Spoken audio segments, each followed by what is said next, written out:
Et si le baiser de Klimt n'était pas si romantique ? Reconnu comme une véritable ode à l'amour et au désir, il est aujourd'hui un chef-d'œuvre 1000 fois reproduit. Réalisé vers 1908, cette peinture flamboyante, grâce à ses feuilles d'or, marque l'apogée du cycle de l'or de l'artiste viennois.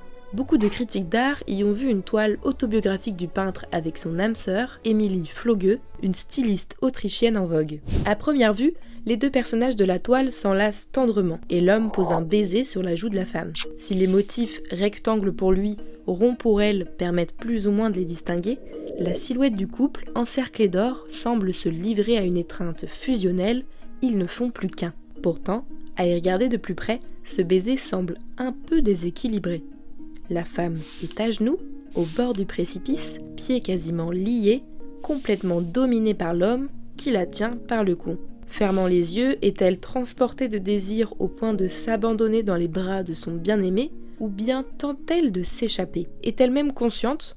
Pour le chercheur en histoire de l'art Julio Vives Chillida, ce baiser n'est pas tant l'incarnation d'une passion absolue, mais fait plutôt référence à une scène de la mythologie antique, la fable d'Apollon et de Daphné. Dans ce mythe, rapporté par Ovide dans ses Métamorphoses, Apollon a été rendu fou amoureux de la nymphe Daphné, ce qui n'est pas réciproque. Alors, pour lui échapper, elle va jusqu'à se métamorphoser en laurier.